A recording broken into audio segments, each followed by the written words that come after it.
Hello बच्चों, आइए प्रश्न को देखते हैं। चित्र में छायांकित क्षेत्र का क्षेत्रफल ज्ञात कीजिए। और यहाँ पे देखो चार विकल्प दे रखे हैं, चारों विकल्पों में सही विकल्प का चयन करना है। अब चित्र के बारे में देख लेते हैं। चित्र में देखिए, ये अपने पास एक त्रिज्याखंड है ओ ए बी, और यहाँ पे ये पूरा चाप से घिरा हुआ क्षेत्र है। और इसमें देखिए केंद्रीय कोण 90 डिग्री का है, त्रिज्या इसकी 10 सेंटीमीटर के बराबर है, और छायांकित भाग जो है ये वृत्तखंड को निरूपित करता है। मतलब कि वृत्तखंड का क्षेत्रफल हमें ज्ञात करना है।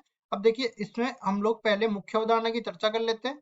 मुख्य अवधारणा, तो देखिए सबसे पहले मैं त्रिज्याखंड के बारे में बता देता हूँ। वृत्त में छोटा सा जो भाग होता है थीटा, कोण, केंद्रीय कोण मान लो, तो वो उसका क्षेत्रफल निकालने के लिए क्या किया जाता है, तो जो त्रिज्याखंड की त्रिज्या है वो वृत्त की त्रिज्या के बराबर ही होने वाली है। तो त्रिज्याखंड की त्रिज्या हम लोग यहाँ से मान लेते हैं आर के बराबर, और केंद्रीय कोण जो है वो थीटा के बराबर मान लेते हैं। केंद्रीय कोण ये थीटा के बराबर मान लेते हैं, तो यहाँ से त्रिज्याखंड का क्षेत्रफल किसके बराबर आ जाएगा? त्रिज्याखंड का क्षेत्रफल, त्रिज्याखंड का क्षेत्रफल बराबर आ जाएगा, देखिए पूरे वृत्त का क्षेत्रफल पाई आर स्क्वायर होता है, और थीटा भाग का निकालना है तो थीटा बटा 360 डिग्री से गुणा कर देंगे। यहाँ पे थीटा जो है डिग्री में होने वाला है।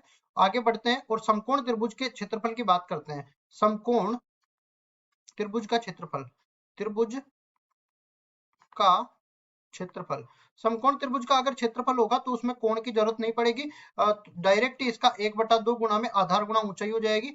समकोण से जो संलग्न भुजा होती है उनको एक को आधार बोलेंगे, एक को ऊंचाई बोलेंगे। ठीक है, दोनों भुजाओं को यहाँ पे लिख देंगे। अगर मान लो समकोण त्रिभुज नहीं आता है तो हमें थीटा की जरूरत पड़ने वाली है, तो यहाँ से हम लोग बोलने वाले हैं त्रिभुज का क्षेत्रफल, त्रिभुज का क्षेत्रफल थीटा, ये अब केंद्रीय कोण पे निर्भर करेगा, और ये बराबर आ जाएगा किसके? 1/2 गुणा में आर स्क्वायर गुणा में साइन थीटा के बराबर।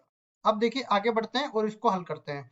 ये पूरा किसके बराबर आ जाएगा? अब वृत्तखंड का क्षेत्रफल, अभी देखो वृत्तखंड का क्षेत्रफल हमने सूत्र नहीं लिखा है तो इसको लिख देंगे। वृत्तखंड का क्षेत्रफल, और ये किसके बराबर हो जाएगा? जो पूरा त्रिज्याखंड का क्षेत्रफल है ना, त्रिज्याखंड का क्षेत्रफल, त्रिज्याखंड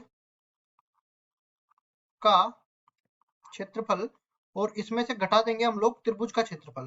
त्रिभुज का क्षेत्रफल, त्रिभुज कैसा भी हो सकता है, ये निर्भर करेगा थीटा पर।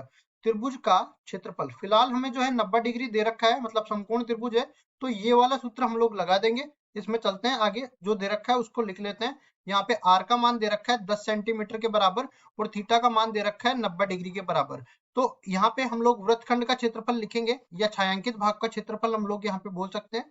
इसको छायांकित भाग का क्षेत्रफल बोलेंगे, छायांकित भाग का क्षेत्रफल, भाग का क्षेत्रफल। और ये किसके बराबर आने वाला है? त्रिज्याखंड का क्षेत्रफल किसके बराबर आ जाएगा?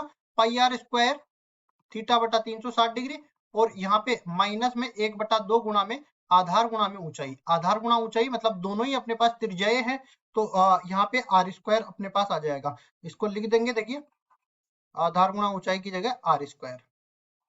अब इस पूरे में से देखिए यहाँ पे पाई का मान पाई के रूप में रखेंगे, आर का मान दे रखा है 10 के बराबर, तो 10 का वर्ग हो जाएगा। थीटा का मान 90 डिग्री दे रखा है, तो 90 डिग्री बटा में 360 डिग्री, और माइनस में 1/2 गुणा में 10 की घात 2 बोल सकते हैं। अब पूरे में देखिए हमारे पास क्या उभयनिष्ठ आ रहा है, ये पूरा कट जाएगा, 4 बार कटेगा, और इसको एक बार तो लिख देंगे हम लोग किसके बराबर? 100 पाई बटा में 4, और माइनस में ये किसके बराबर हो जाएगा? 100/2 के बराबर हो जाएगा। अब इस पूरे में से देखिए हम लोग पहले लघुत्तम ले लेंगे, लघुत्तम 4 के बराबर आ जाएगा। लघुत्तम 4 आ गया तो यहाँ से तो अपने पास क्या उभयनिष्ठ आ जाएगा? 100 तो बाहर उभयनिष्ठ ही आ गया, और इसमें पाई रह गया, और ये 2 से और गुना हो जाएगा, तो यहाँ से आ जाएगा 2। तो 100 गुणा में पाई माइनस 2, अब देखो 100 कट रहा है 4 से, तो इसको काट देते हैं, ये कटा 25 बार, और यहाँ पे रह गया 25 गुणा में पाई माइनस में 2, और इसकी इकाई हो जाएगी किसमें? वर्ग सेंटीमीटर में इसकी इकाई आ जाएगी। तो ये छायांकित भाग का क्षेत्रफल था अपने पास, लिखेंगे इसको फिर से, छायांकित भाग का क्षेत्रफल, या इसको वृत्तखंड का क्षेत्रफल भी बोल सकते हैं। और ये किसके बराबर आ गया? ये बराबर आ गया अपना 25 गुणा में पाई माइनस 2 वर्ग सेंटीमीटर के बराबर। अब देख लेते हैं कौन से विकल्प में ऐसा दे रखा है, 25 गुणा में पाई माइनस 2 वर्ग सेंटीमीटर, ये विकल्प नंबर बी में दे रखा है, तो विकल्प नंबर बी बिल्कुल सही उत्तर हो जाएगा। आशा करता हूँ ये सवाल आपको समझ में आया होगा। धन्यवाद।